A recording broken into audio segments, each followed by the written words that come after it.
누가복음 12장 54절로 56절의 말씀, 신약성경 116쪽으로 말씀을 함께 은혜 나누도록 하겠습니다. 제가 천천히 이 말씀을 봉독해 올리겠습니다. 또 무리에게 이르시되 너희가 구름이 서쪽에서 이는 것을 보면 곧 말하기를 소나기가 오리라 하나니 과연 그러하고 남풍이 부는 것을 보면 말하기를 심히 더우리라 하나니 과연 그러하니라. 외식하는 자여 너희가 천지의 기상은 분간할 줄 알면서 어찌 이 시대는 분간하지 못하느냐. 예수님의 말씀입니다. 실제 우리가 어렸을 때 책가방 메고 학교를 갈 때 특히 할아버지가 구름을 이렇게 마당에서 쳐다보고 야 비가 올 것 같다 우산 가지고 가거라 그러면 이제 그 할아버지 말을 듣고 어머니가 이제 우산을 챙겨주고 하면은 책가방 속에다 넣어서 학교를 갔던 기억이 납니다. 근데 그 할아버지 말을 듣지 않고 우산을 챙기지 않는 학생은 비를 쫄딱 맞죠. 자, 비를 안 맞고 학교 다니면 그게 감기도 안 걸리고 좋죠. 그러나 비를 맞는 것은 미리 준비해야 하는 것을 준비성이 부족한 것이죠. 결국은 비도 맞고 그렇습니다. 지금 이 세상이 바로 혼돈의 시대입니다. 뭐 다 느끼고 있는 것들이지만 가정들이 첫째 우선 붕괴돼 버렸잖아요. 서로 헤어져 버리고 짝을 잃은 그 정서적인 혼란함이 굉장히 사회 질서를 경주 많이 무너뜨립니다. 사회 범죄가 많아지고 그러다 보면 알코올 중독자가 많고 음주운전으로 사건 사고들이 계속 벌어지고 있어요.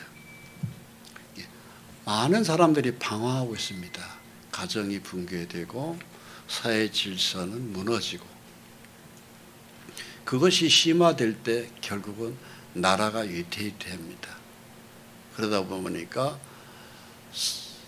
사람들은 결혼을 하지 않아요. 혼자 살아요.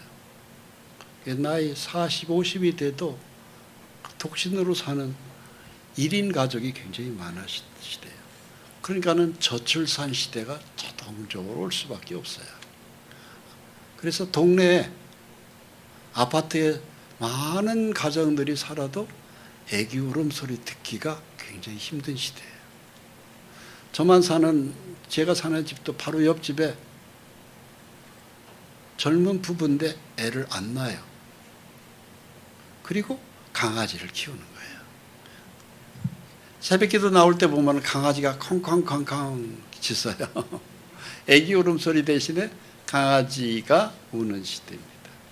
거기다 국제질서 역시도 굉장히 혼란스럽습니다. 잘 아시는 대로 뉴스만 틀으면 시작서부터가 전쟁 얘기예요. 전쟁과 전쟁의 연속. 많은 사람들이 죽어가고 있습니다. 하늘에 먹구름이 꽉 껴있는 시대예요.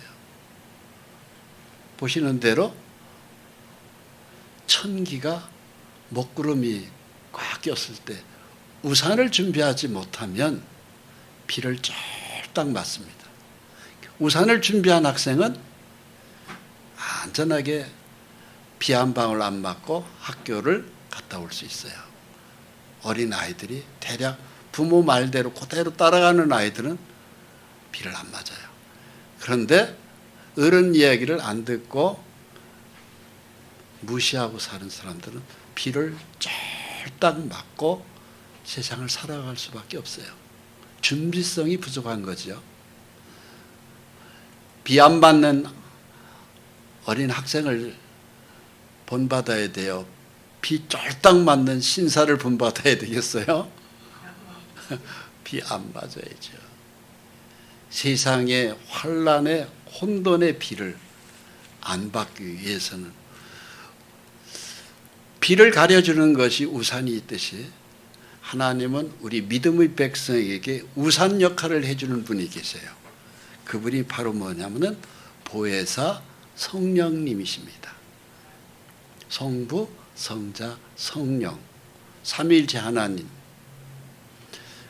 그 성령의 하나님은 곧 진리의 거룩한 영으로 우리를 비를 안 맞도록 보호해 주는 것이 보혜사 성령님이세요.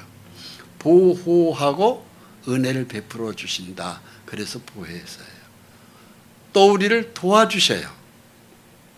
또 어떻게 살아야 되는 것을 자세하게 진리의 말씀으로 가르쳐 주십니다. 또 몸이 병들지 않도록 건강을 지켜주시고 병이 들었을 때에는 또 여호와 라파 나는 너를 치료해 주는 치료의 하나님이십니다. 그리고 무엇보다도 반가운 거, 주머니 사정이 텅 비어 있으면 채워주는 분이에요. 재물로 돈으로도 만들어 주셔서 채워주시는 분입니다. 그래서 가난하게 살지 않게 해주시는 분이 바로 성령의 하나님이십니다. 그리고 천군 천사를 시켜서 늘 최소한도 동행하는 천사를 2 이상을 붙여주셔요. 그래서 동행해 주시는 분이십니다. 그분이 우리들의 목자 성령님이세요. 우리는 오른쪽에 있는 어리석고 미련한 이런 준비되지 않는 사람이 되지 마시고 준비할 줄 아는 순박하고 청결한 단순한 믿음을 가진 어린아이를 닮아야 됩니다. 어린아이의 눈을 보세요. 맑고 하얘요. 그리고 대답도 시원시원해요. 이것저것 계산 안 해요. 어른들이 얘기하면 그대로 네 하면 그대로 따라서 해요. 그게 어린애한테 우리 어른들은 배워야 됩니다. 복잡하게 안 살아요. 그러니까는 누우면 그냥 떨어져서 잠을 깊이 자요. 근데 어른들은 이것저것을 계산해요. 그리고 자기 생각에 고집을 피워요. 자기 그리고 마음대로 살아가요. 그것이 현명해 보이고 같으지만 결국은 세월이 지난 다음에 보면 다 후회해요. 늙어서는 내가 헛된 짓 했어. 쓸데없이 고집 피우면서 살았네. 실수도 많이 했네. 이런 거예요. 이게 어른의 아픔이에요. 근데 그걸 언제 깨닫느냐? 죽기 전에 깨달아요. 우리는 이런 실수를 반복하면 안 됩니다. 성령의 하나님을 따라서 이제 이 세상은 검은 먹구름으로 세상이 꽉 지금 밀려오고 있어요. 검은 먹구름이 쫙 몰려오고 있어요. 준비해야 돼요. 비 같으면 우산을 준비하면 끝나지만은 이 검은 먹구름은 전쟁의 검은 먹구름. 왜 밀려올까요? 사회가 이렇게 왜 무너질까요? 가정이 무너지고 사회가 무너지고 국가가 무너지는 시대예요. 이런 시대에 살 길은 딱 하나밖에 없어요. 예수를 믿는 것입니다. 믿는데 그냥 적당히 믿는 게 아니에요. 하나님 말씀을 똑 떨어지게 믿어야 돼요. 이 적당주의 신앙은 일종의 모습만 갖추는 거거든요. 그걸 보고 예수님은 질책하셨어요. 뭐라고? 외식하는 자여. 외식이라고 그랬어요. 모양만 갖췄다 이거예요. 네가. 네 속에는 믿음이 없다 지적하셨어요. 즉 껍데기만 가지고 있는 기독교인은 재앙을 피하지 못한다는 사실을 아셔야 됩니다. 내 속에 믿음의 해안이 있어야 돼요. 즉 알곡과 쭉쟁이를 분별할 수 있어야 돼요. 진리와 비진리를 정확하게 찾을 수 있어야 되고 진리 쪽으로 우리의 마음을 굳혀야 됩니다. 예수님의 예언의 말씀에 누가복음 21장에 이런 말씀이 있어요. 25절에 1월 성신에는 징조가 있겠고 땅에서는 민족들이 바다와 파도의 성난 소리를 인하여 혼란한 중에 곤고하리라. 이 예언은 예수님 말씀이에요. 예수님이 십자가에 달리기 전에 제자들에게 하셨던 말씀이에요. 1월 성신, 즉 태양과 달과 별들에는 징조가, 이상한 징조가 나온다는 얘기예요. 그러면서 바다와 파도의 성난 소리를 한다. 불과 3일 전에 KBS에서 9시 40분에 불과 3일 전에 어떤 걸 보내냐면은 빙하의 징조라고 하는 것을 방영했어요. 여러분 유튜브에 들어가면은 빙하의 징조 이런 것을 지금 나와 있더라고요. 제가 어제도 봤고 어제 KBS에서 재방송하는 것을 봤어요. 바다가 빙하가 녹아내리면서 이상한 굉음을 해요. 웅 하는 소리를 녹음한 것을, 영상 녹화한 걸, 방영한 걸 제가 봤습니다. 자연의 질서가 다 파괴되고 무너지고 있어요. 심상치 않은 소리입니다. 그 빙하가 무너져서 바로 뭐예요? 결국은 태풍을 일으키고 그리고 바닷물이 해안 도시를 점령하고 있어요. 그리고 미국 같은 데서는 엄청난 그 폭풍우가 결국은 도시를 전부 다 쓸어가고 있어요. 사람들이 세상에 임할 일을 생각하고 무서워하고 기절하리니 이는 하늘의 권능들이 흔들리겠습니다. 하나님은 자연을 통해 가지고 사인을 보내줍니다. 시그널을 보내줘요. 그 KBS 내용이 빙하의 시그널이에요. 빙하가 녹으면서 우리에게 사인을 준다 이 소리예요. 징조가 안 좋습니다. 그러면서 그 빙하의 시그널을 쭉 제가 보고 맨 마지막에 결론이 그러더라고요. 그걸 제작한 사람 보면은 진화론 학자가 그 원고를 쭉 끌어갔더라고요. 그래서 중간에 보면서 실망도 많이 했어요. 저건 틀렸다. 창조론 학자가 쓴 원고가 아니더라고요. 창조론에서는 바로 뭐냐? 이 자연의 모든 질서가 무너지면 다시 재창조하는 걸로 성경은 뚜렷하게 우리에게 약속하고 있어요. 저를 따라서 해보세요. 재창조. 네. 하나님은 우리에게 재창조하실 것을 성경에 분명히 기록하고 있어요.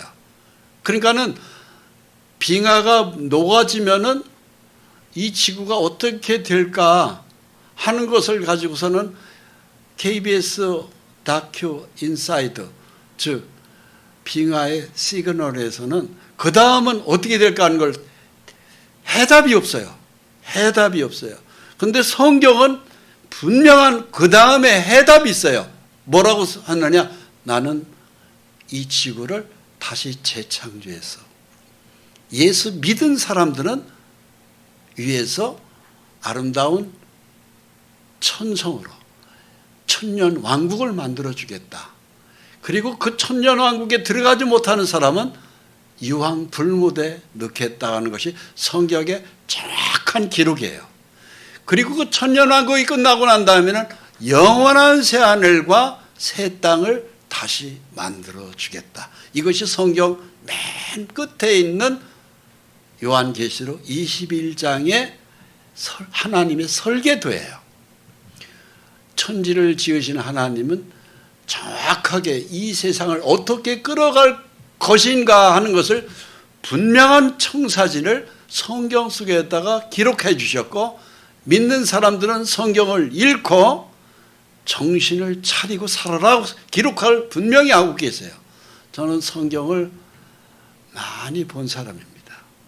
뚜렷하고 성경 기록은 1.1획도 오류가 없어요. 즉 틀린 것이 없다는 얘기입니다.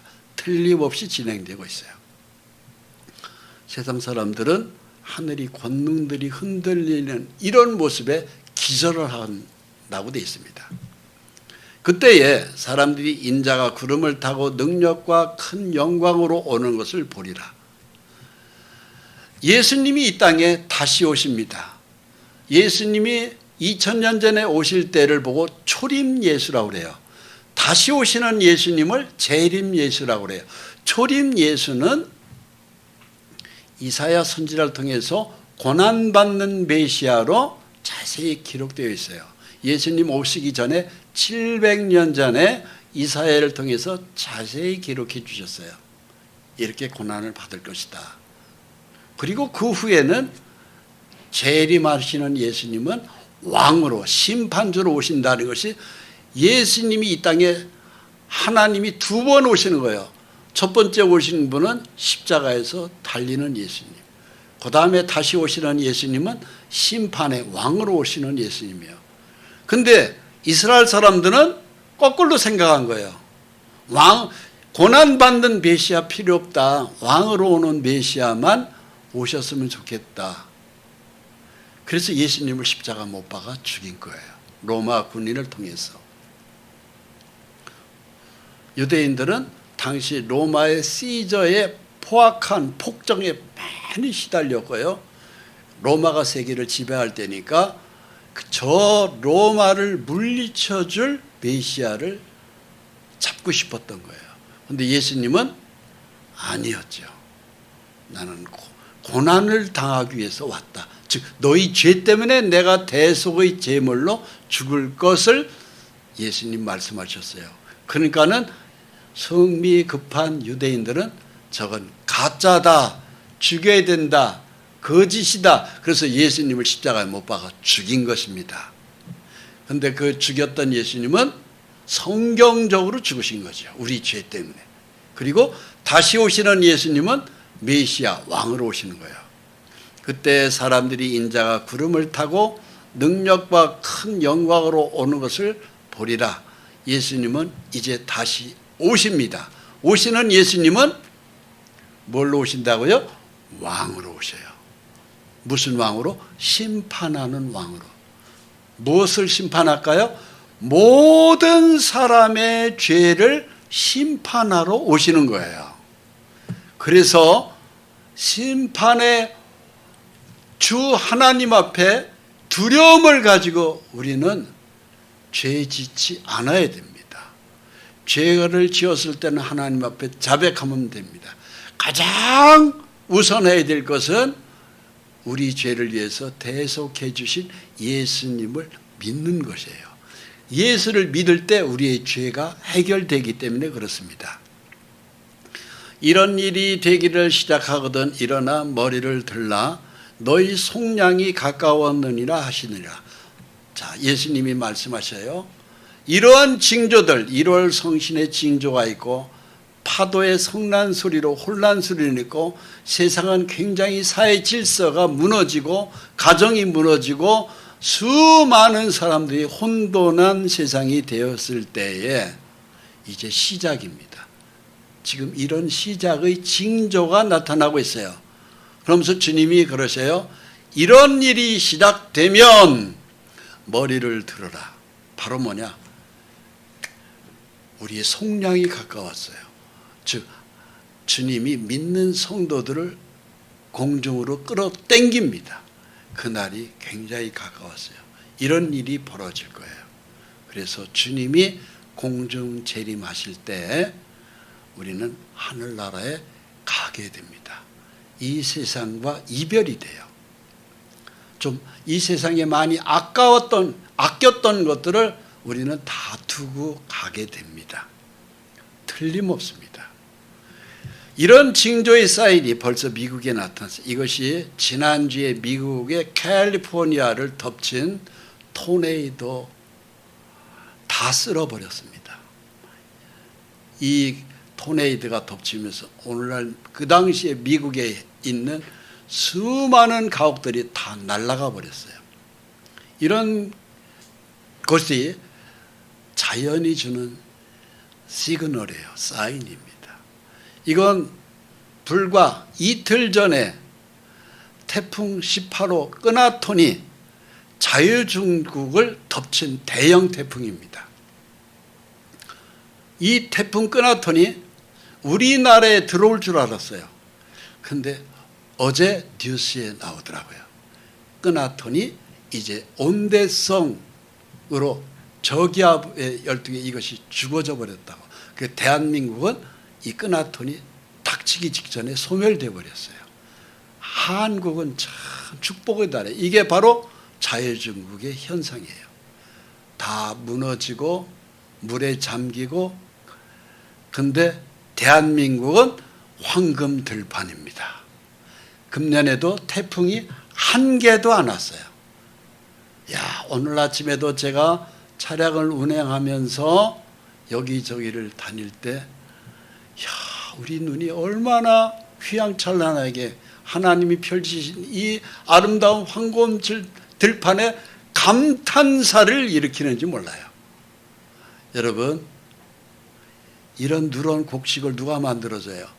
하늘의 햇빛, 비, 바람, 이런 모든 자연의 조화를 누가 만들어서 이런 황금 들판을 만든다 말입니까?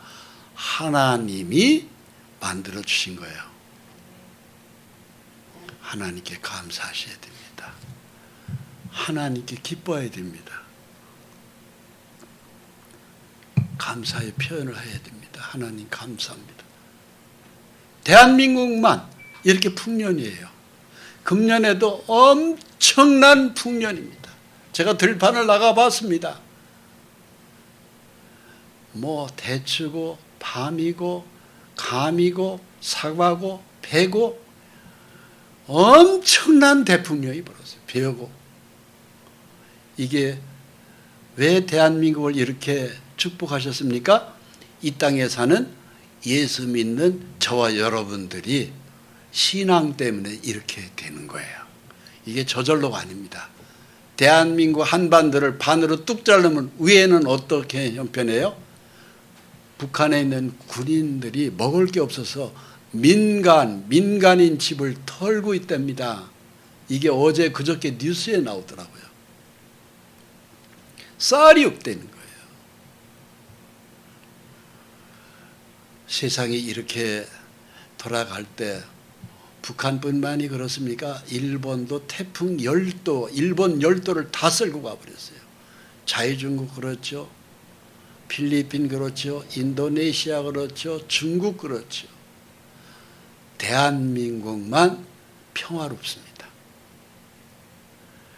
자, 국제정세를 볼까요? 이게 이스라엘이라는 조그마한 나라예요. 이 나라가 우리나라의 경상도만 해요. 경상남북도를 합치면 꼭 이스라엘 크기하고 똑 비슷해요. 이게 위에 있는 것이 갈릴리 호수고 아래쪽이 사해바다예요. 그런데 이 나라가 잘 아시다시피 2000년 동안 나라도 없었던 나라예요.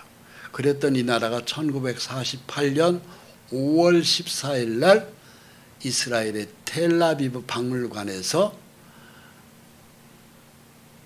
독립국가를 선포해 버렸어요. 그 전까지는 2000년 동안 나라가 없었습니다. 그랬던 그 나라가 2000년 만에 독립해가지고 오늘날 위치가 바로 여기에요. 제가 이 이스라엘을 다녀왔습니다. 남쪽 이집트 쪽에서 라파 국경을 통과해서 가자 지구 그 해안선을 타고 이스라엘의 예루살렘을 통과하고 갈릴리 바다, 사해 바다 다 봤고, 그리고 북쪽으로 골란 고원, 그리고 시리아 쪽까지 다 여행을 해봤어요. 이 조그마한 나라가 2000년 동안 죽임을 당했던 이 나라가 지금은 강국으로 일어났어요. 이스라엘 배 뒤에는 미국이 딱 버티고 있어요. 왜 미국이 그렇게 이스라엘을 도울까요? 미국이라는 신대륙을 발견한 사람이 이스라엘 사람이거든요. 그래서 미국은 뉴욕을 중심으로 전 세계를 지배하고 있는데, 경제를, 그 뉴욕을 지배해서 다스린 사람이 이스라엘 사람들이에요. 미국의 모든 정치를 다 장악하고, 미국에서 대통령 해먹으려면 이스라엘을 건드리면 대통령 못합니다. 그 이스라엘이 어디를 쳤어요? 레바논을 쳤어요. 또 이란을 쳤어요. 또 어디를 쳤어요? 예멘을 쳤어요. 불과 일주일 안에 이 세 개, 네 개 나라랑 지금 이스라엘이 전쟁이 붙었어요. 그러니까 이스라엘이 겁이 없이 강합니다.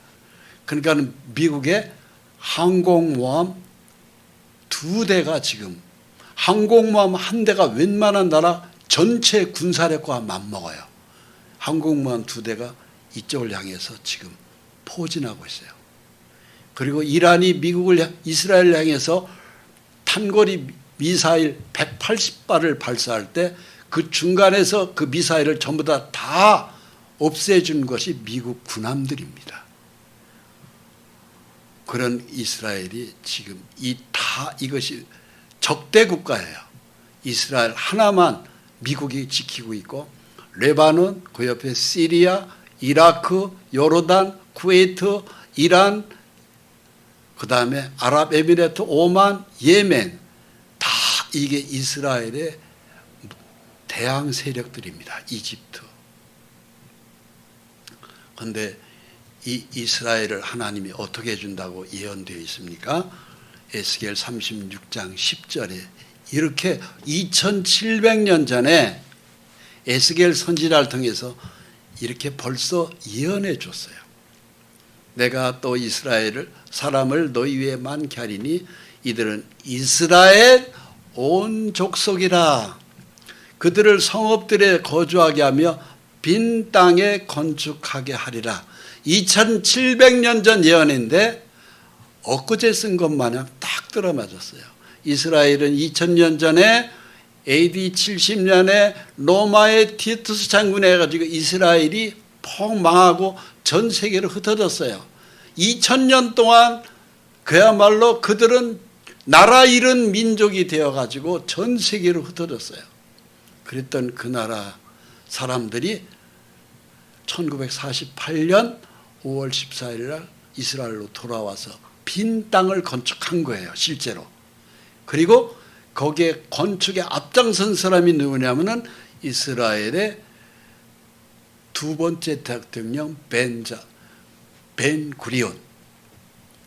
러시아계 유태인이, 러시아에서 오랫동안 살던 그 사람이 이스라엘이 땅이 회복하는데 들어와 가지고 나중에 이스라엘 대통령까지 돼버린 거예요. 그리고 빈 땅을 건축했어요. 그래서 이스라엘에 가면 벤구리온 공항에, 국제선 비행기를 타면 이스라엘 가면 벤구리온 공항에 내리게 돼요. 그 사람 이름을 딴 거예요. 빈 땅을 건축하게 하리라. 2700년 전 예언이 우리 시대에 이루어졌어요. 내가 너희 위에 사람과 짐승을 많게 하되 그들이 수가 많고 번성하게 할 것이라. 참 2700년 전 예언인데 우리 시대에 딱 들어맞았어요, 이 말씀도. 지금 이스라엘 사람들은 아주 잘 살아요. 그리고 여기저기에서 이스라엘로 들어왔어요. 제가 호텔에서 잠을 자고 아침에 뷔페 식사를 하고 빙 둘게 앉아서 식사를 할 때 물어봤어요. 너희들 나라 외국에서 몇 나라에서 들어와서 사냐고 물어봤어요. 95개국에서 와 있습니다 그러더라고. 전 세계 95개국에 흩어졌던 그 사람들이 다 들어와서 지금 이스라엘에 와서 총을 들고 싸우고 있어요. 그 숫자가 적으니까 미국에 있는 유대인, 이스라엘 사람들은요, 자기 나라에 전쟁이 벌어졌다 그러면은 미국에서 대학 교수를 하든 의사를 하든 사업을 하든 돈 많은 사장, 회장이 되든 전부 다 비행기를 타고 들어와서 군복 입고 싸워요. 그 사람들이 지금 현재 레바논 전투에 참여하고 있는 거예요. 그들이 수가 많고 번성하게 할 것이다. 누가 그렇게 해줄 것이다? 내가 그렇게 해주겠다. 내가. 하나님이 해주는 거예요. 그러니까 나라가 하나님이 움직여지는 거예요. 대통령이 움직이는 거 아닙니다. 하나님이 그 나라를 흥하게 할 수도 있고 망하게 할 수도 있어요. 중심은 하나님이 있어요. 국가도 그렇고 가정도 그렇고 사업체, 회사도 그래요. 하나님이 그 나라를 축복해주면 그 나라가 잘 돼요. 하나님이 그 사람들을 버려야겠다, 망하게 했다면 그 나라는 폭삭 망하는 거예요. 가정도 그렇고 국가도 마찬가지예요. 내가 수를 많게 해주고 내가 그들을 번성하게 할 것이다. 예언대로 그대로 됐습니다. 내가 여호와인 줄 너희가 알리라. 내가 하나님인 줄을 너희가 알 것이다. 여호와라는 이름의 뜻이 뭐예요? 예수님 오시기 전의 이름이죠. 예수님 오시고 난 다음에는 예수죠. 무슨 뜻이죠? 나는 스스로 있는 자다. 너희는 나를 알지 못하도 나는 너희를 안다. 역사를 주관하는 하나님이다 이 소리예요. 에스겔은 또 37장 1절부터 4절까지 이렇게 예언하고 있어요. 2700년 전 선지자 얘기입니다. 여호와께서 권능으로 내게 임재하시고 그의 영으로 나를 데리고 가서 골짜기 가운데 두셨는데 거기 뼈가 가득하더라. 나를 그 뼈 사방으로 들어가게 하시기로 본즉 그 골짜기 지면에 뼈가 심이 많고 아주 말랐더라. 바로 이 모습을 하나님은 에스겔 선지자한테 보여준 거예요. 2700년 전에 에스겔아 이리 오너라. 예, 내가 너에게 환상을 보여주마. 환상을 쫙 에스겔 눈에 보여주는데 이 뼈들이 마른 뼈들이 쫙 깔려져 있는 걸 에스겔에게 하나님이 보여주셨어요. 보이느냐? 예, 보입니다. 어떤 모습이냐? 뼈들이 살천도 없이 다 말라 죽어 있네요. 그렇지. 그 다음을 읽어라. 나를 그 뼈 사방으로 지나가게 하시기로 본즉 그 골짜기 지면에 뼈가 심이 많고 아주 말랐더라. 아주 살점도 없이 말라버린 송장 뼈들을 보여주는 거예요. 그러면서 그가 내게 이르시되, 하나님이 에스겔에게 얘기한 거예요. 인자야, 예, 이 뼈들이 능히 살 수 있겠느냐? 아니 몇 천년에 죽은, 오래전 죽은 송장뼈가 어떻게 살아난단 말입니까?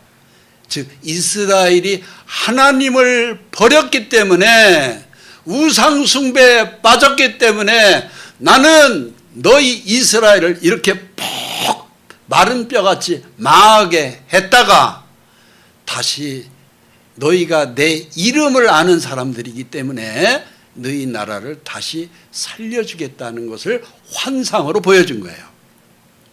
그가 내게 이르시되, 인자야, 이 뼈들이 능히 살 수 있겠느냐 하시기로 내가 대답하되, 주 여호와여, 주께서 하시나이다. 저는 알지 못합니다. 에스겔은 선지자거든요. 그러니까는 하나님이 에스겔에게 이렇게 얘기해요. 또 내게 이르시되, 너는 이 모든 뼈에게 대언하여 이르기를, 너희 마른 뼈들아, 여호와의 말씀을 들을지어다. 마른 뼈가 어떻게 하나님의 말씀을 들어요? 그런데 그렇게 네가 명령해봐라 이거예요. 에스겔에게. 그래서 에스겔은 이 마른 뼈들에게 예언합니다. 하나님의 말씀을 대언해 주는 거예요. 너희 마른 뼈들아, 죽어있는 이스라엘을 가리키는 거예요. 몇 년 동안 이스라엘 역사가 죽어 있었는지 아십니까? 그들은 AD 70년, 그들은 예수님을 십자가 못 박아 죽인 죄값, 배척한 그 죄값으로 그들은 AD 70년에 로마의 타이터스 장군한테 폭망하고 2000년 동안 그들은 이런 송장과 같은 역사를 지냈고, 이렇게 뼈를 만든 게 누가 만들었냐면 2차 세계대전 때 히틀러가 유태인들을 전부 다 가스실로 죽여와서 가스실에서 죽어나온 시체들을 이렇게 무덤으로 쌓아놓은 것이 이 사진입니다. 이건 실제 사진이에요.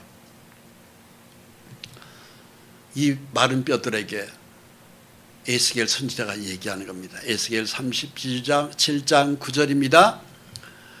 또 내게 이르시되 인자야 너는 생기를 향하여 대언하라. 생기에게 대언하여 이르기를 주 여호와께서 이같이 말씀하시기를 생기야 사방에서부터 와서 이 죽임을 당한 자들에게 불어서 살아나게 하라 하셨다라.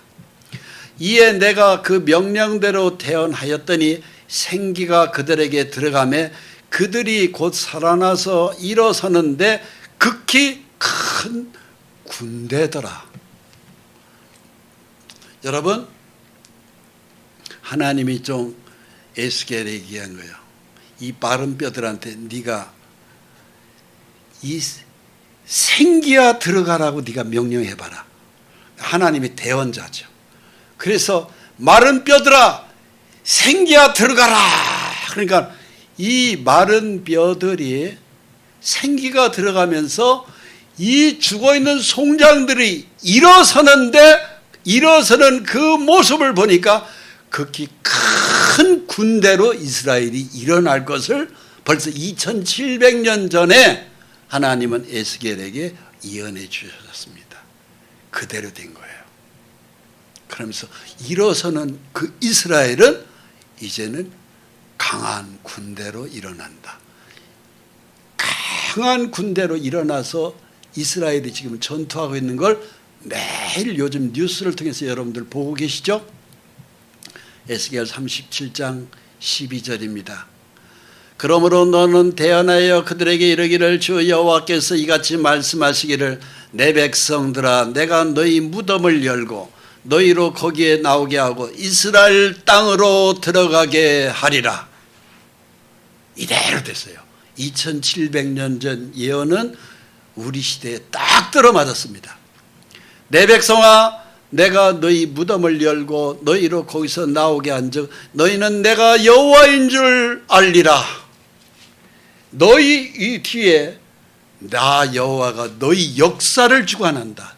너희를 다시 살려낸다. 살려내는 너희는 이제 송장 정도가 아니다. 강한 군대로 너희를 세울 것이다. 그래서 오늘날 이스라엘은요 강한 군대예요.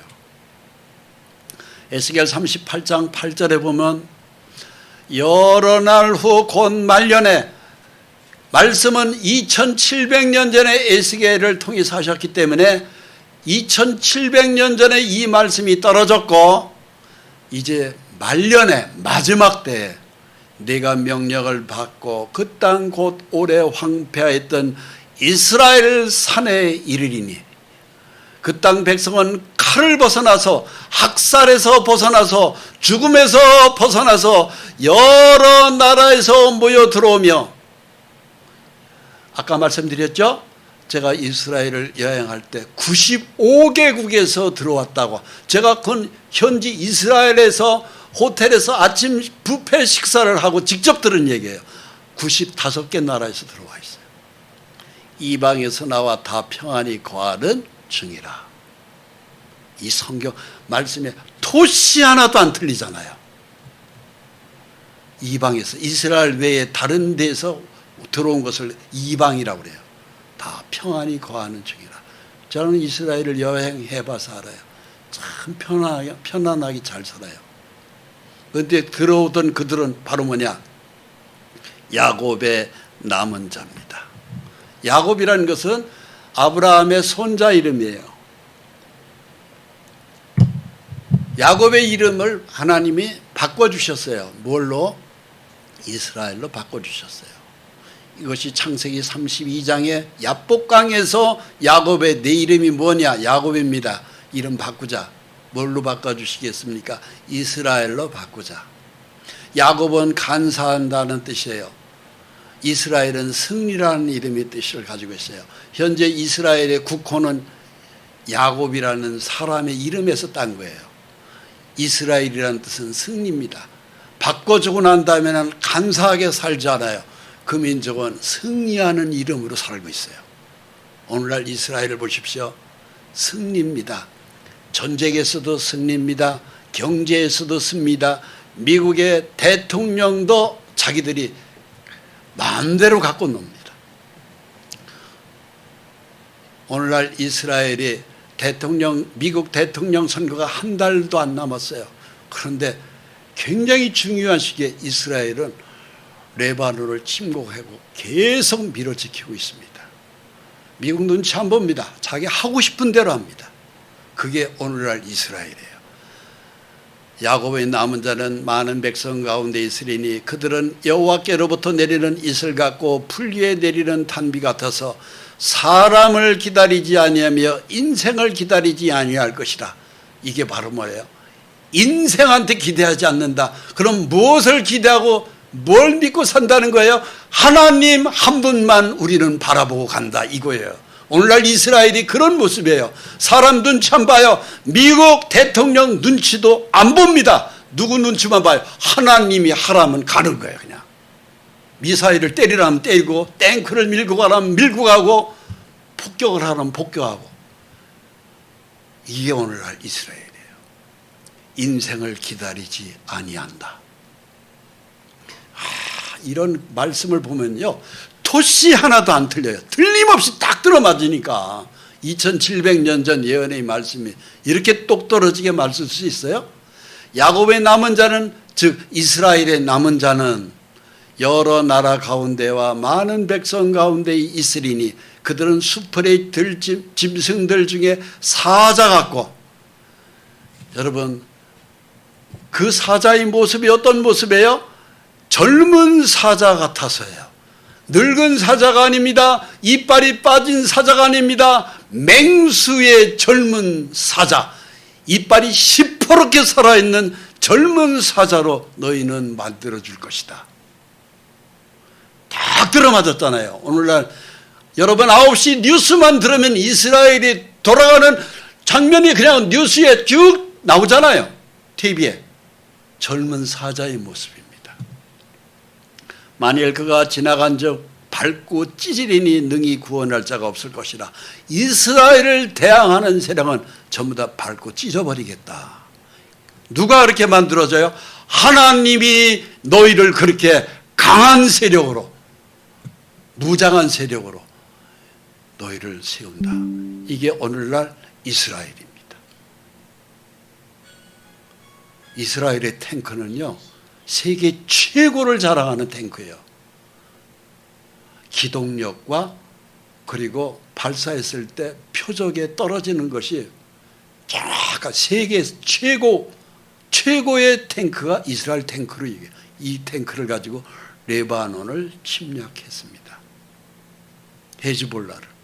헤즈볼라를 전부 다 불바다로 만들었어요. 그래서 오늘날 이스라엘은, 이게 이스라엘의 현재 네타냐후 총리죠. 여러 나라를 지금 동시에 지금 겨냥하고 싸우고 있어요. 북쪽으로는 레바논, 그 옆에 있는 시리아, 그 다음에는 이란, 그 다음에는 예멘, 뺑 둘러서 이스라엘을 쌍두고 있어요. 거리가 멀든 가깝든 상관없죠. 막 세우고 있어요. 거기에 이스라엘 대항 세력, 저항 축의 핵심은 바로 뭐냐?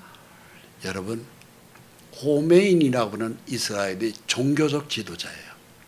현재 이란의 대통령은 친미 정책을 쓰려고 그래요. 왜? 이란 경제가 굉장히 힘들거든요. 그래서 미국하고 사이좋게 해가지고 이란을 좀 살리고 싶어 했다. 그래서 얼마 전에 취임한 이란 대통령은 친미 정책 이스라엘하고도 어떻게 손을 잡아보려고 노력하고 있어요. 그러나 이란이라는 나라는 정신적 지도자가 이 호메인이 해교 지도자입니다. 종교적 지도자. 이 사람이 뭐라고 그래요? 어제 뉴스에도 나오더라고요. 이스라엘을 돕는 세력과 우리는 끝까지 싸우겠다고 그랬어요. 죽을 줄 모르고 하는 거예요. 죽을 줄 모르고. 그러면 이스라엘의 다음 표적은 누구겠습니까? 호메인이에요. 뿐만이 아닙니다. 이란의 모든 석유 시절이에요. 근데 이 이란의 배후에는 또 누가 있는 줄 아십니까? 성경에 어떻게 기록되어 있는 줄 아세요? 러시아예요. 에스겔 38장 1절에 여호와의 말씀이 내게 임하여 이르시되 인자여 너는 마곡 땅에 있는 로스가 러시아의 옛 이름이에요. 2700년 전 러시아는 거기가 큰 땅이잖아요. 로스라는 그 이름이 오늘날 로스가 된 거예요. 메색은 오늘날 모스크바의 옛 이름이 모스크예요. 그 모스크의 옛 이름은 메색입니다. 두발은 러시아의 두발리스크를 가리켜요. 이 두발리스크의 옛 이름이 두발입니다. 근데 그 두발에는 현재 러시아의 공군 주력 전투기가 있는 곳이에요. 거대한 군수 보급 기지가 바로 이 두발에 있습니다. 이게 전부 다 한 나라를 가리켜요. 오늘날 러시아예요. 로스, 메색, 두발, 고. 근데 그들이 어디를 치느냐? 이스라엘을 친다고 되어 있어요. 에스겔 39장 1절에 로스와 메색과 두발 왕 고가 너와 내 모든 무리와 너와 함께 있는 백성이 다 이스라엘 산 위에 엎드려지리라. 내가 너를 각종 사나운 새와 들짐승에게 넘겨 먹게 하리니 네가 빈들에 엎드리리라. 이는 내가 말하였습니다. 주 여호와의 말씀이니라. 그래서 러시아가 이 전쟁에 개입하도록 되어 있어요. 그리고 결국은 미국이 이 전쟁에 또 들어가도록 되어 있어요. 내가 또 불을 마곡과 이 러시아라고 그랬죠. 섬의 평안이 거하는 자, 이것은 미국을 가리킵니다. 미국은 미국과 유럽 사이의 대서양이 지금도 6cm씩 벌어지고 있는 섬이에요. 그 나라는 원래는 한 덩어리가 붙었던 땅입니다. 스페인, 영국, 아프리카 이쪽으로 미국, 북아메리카와 남아메리카가 이게 떨어져 나간 섬이에요. 지금도 계속 6cm씩 벌어지고 있어요. 섬에 평안이 거하는 자 어디겠어요? 미국이죠. 그런데 무엇을 내려요? 불. 내가 여호와인 줄 그들이 알리라. 이것이 지금 성경에 자세한 예언이 되어 있어요. 여러분,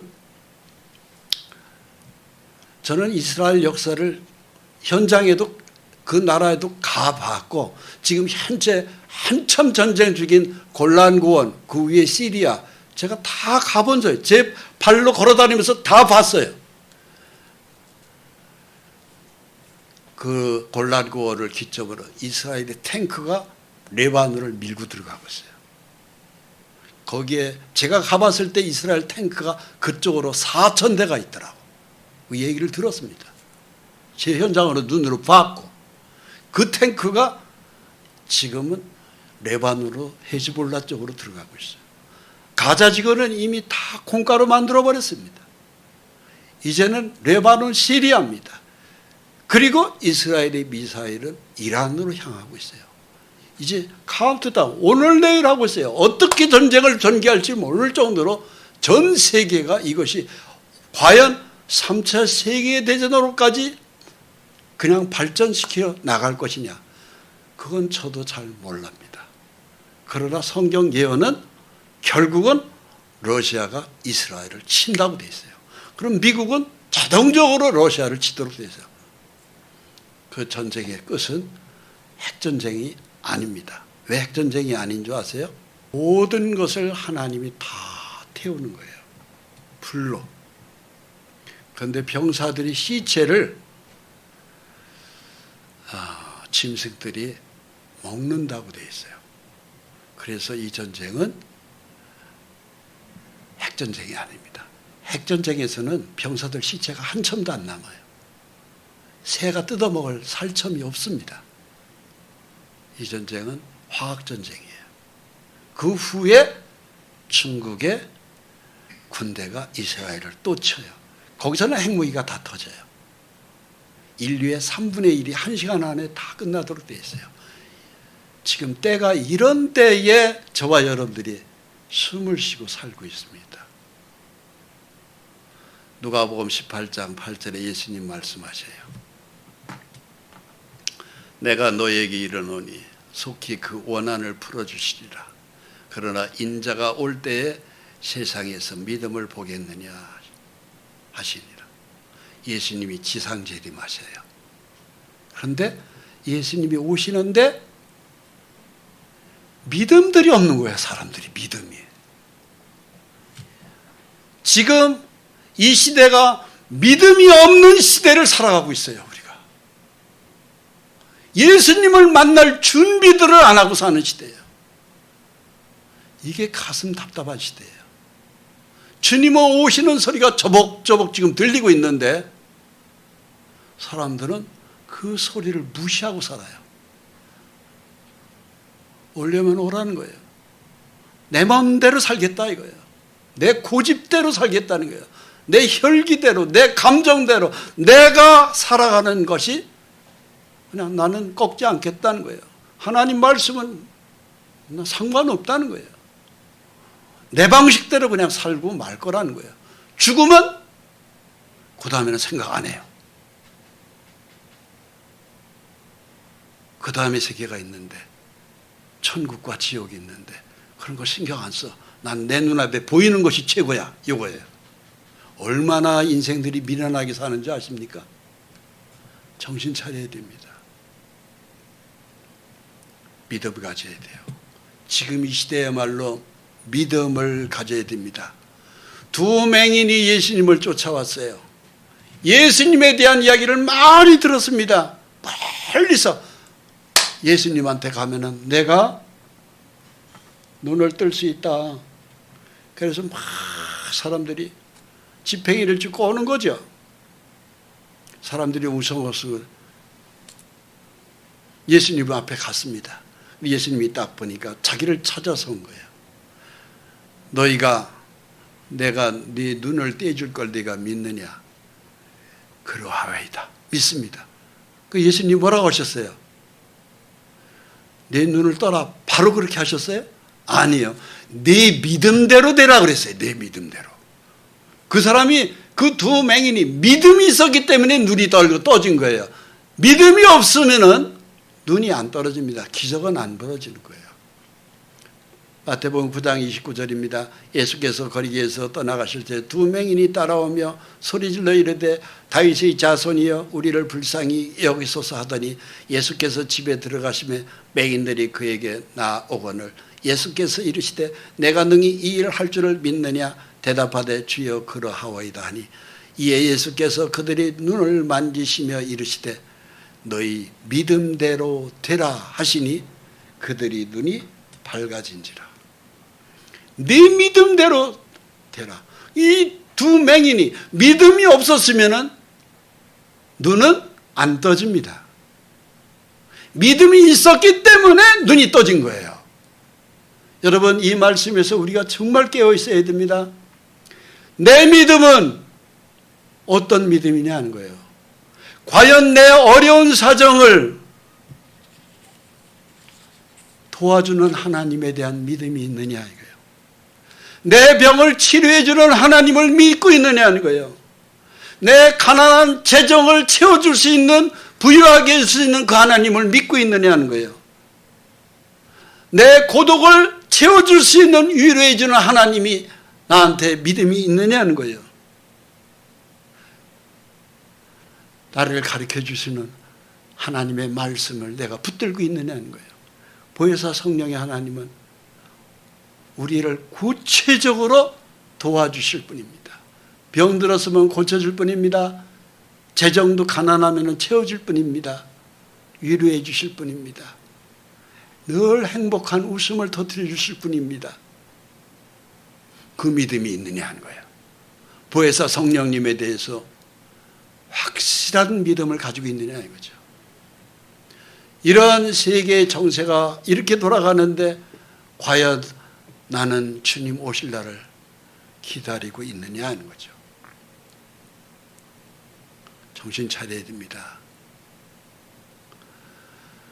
백부장이 자기 하인이 중풍병으로 누워 있습니다. 이 백부장은 예수님을 믿는 사람이에요. 예수님이 계신 곳에는 막 뛰어간 거예요. 주님, 내 집에 하인이 중풍병으로 누워 있습니다. 몹시 괴로워합니다. 어떻게 좀 고쳐주세요. 그 주님이 즉답이 내가 가서 고쳐주겠다. 그러니까는 그 백부장이 아니 주님 말씀으로만 그냥 여기서 해도 고쳐집니다. 굳이 우리 집까지 그냥 걸어오실 이유가 뭐 있습니까?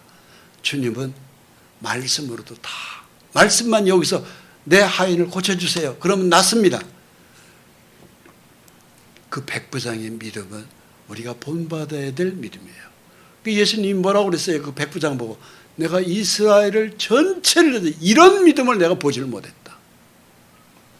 여러분 우리가 그냥 성경의 문자에 그냥 읽고 끝내는 그런 예수님이 아니라 실제로 내 모든 원한을 풀어주는 하나님, 해결해주는 하나님, 위로해주는 분, 고쳐주는 분, 가난에서도 해방시켜주는 분, 이런 예수님을 믿어야 됩니다. 예수께서 백부장한테 이르시되 뭐라고 그랬어요? 가라, 네 믿음대로 될지어다.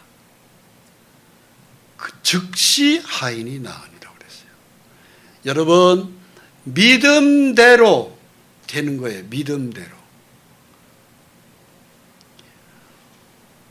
눈에 보이는 세상이 전부 아닙니다.